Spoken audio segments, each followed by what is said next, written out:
Monetary policies बनती है, फिर उसके हिसाब से उस देश की करेंसी की वैल्यू, हमको मतलब किससे है, हमको सेंट्रल बैंक से मतलब नहीं है, उस करेंसी पे क्या उसका इफेक्ट आ रहा है। फॉर एग्जाम्पल, अगर चलो कल मोदी ने बोल दिया कि हम इंटरेस्ट रेट 55 कर रहे हैं, या चलो 30% कर रहे हैं हम इंटरेस्ट रेट, वो इंडिया के लिए बहुत अच्छी न्यूज होगी।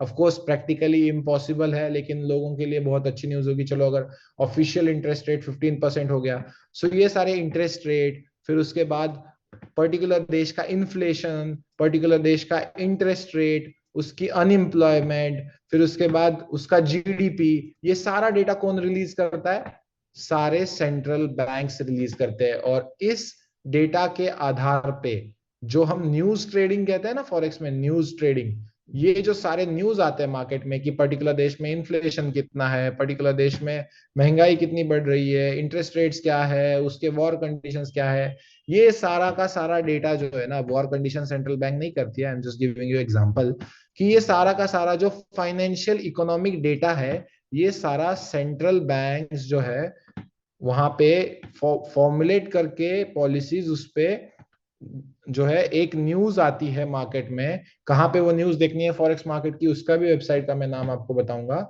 और उसके हिसाब से जो एकदम से उस पर्टिकुलर करेंसी में जो फ्लक्चुएशन आता है, that's why central banks are important, क्योंकि इससे ट्रेडर्स क्या करते हैं, इस डेटा का यूज करते हैं। अब हम क्या करते हैं, इंडियन ट्रेडर्स, अगर आपने इंडियन ट्रेड किया है तो बैठ जाएंगे बजट के दिन आके, ठीक है, 1 फरवरी को आके बैठ जाएंगे, चलो सर आज दाव खेलेंगे, हम भी राकेश झुंझुनवाला बनेंगे, 2 करोड़ को 20 करोड़ बनाएंगे एक दिन में, नहीं तो पूरा गवा देंगे, ठीक है। ऐसे बहुत सारे लोग हैं यहाँ पे। सो वो सारा डेटा सेंट्रल बैंक ही रिलीज करते हैं। उसके बाद आते हैं कमर्शियल बैंक, सबने देखा होगा HDFC, SBI, ये सारे जो छोटे छोटे बैंक हैं, छोटे छोटे in the form of forex market, ये सारों को हम कमर्शियल बैंक कहते हैं। अब इनके पास होती है एक चीज, वो होता है पैसा, क्योंकि सब लोग इसमें अपने अकाउंट ओपन करते हैं, इनको कोई डर नहीं है।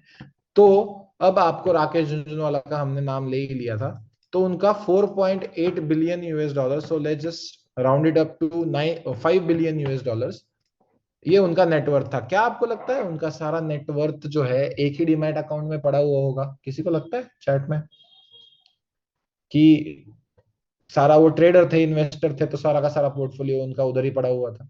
No, they keep the money into the banks, और वो बैंक्स उनके लिए ट्रेड करते हैं, ठीक है, उनके लिए ट्रेड करते हैं वो बैंक्स, और खुद के लिए भी ट्रेड करते हैं बैंक्स, हमेशा याद रखना। दे trade for themselves and their clients, and they have the largest liquidity pool, that's why they are called market makers. सो हम बैंक्स के साथ कैसे ट्रेड करना है, अब ये कोई इन्वेस्टमेंट प्लान यहाँ पे मैं आपको सिखा तो नहीं रहा हूँ। सबसे पहले एक चीज आपको समझनी है कि आपको टाइम निकालना पड़ेगा।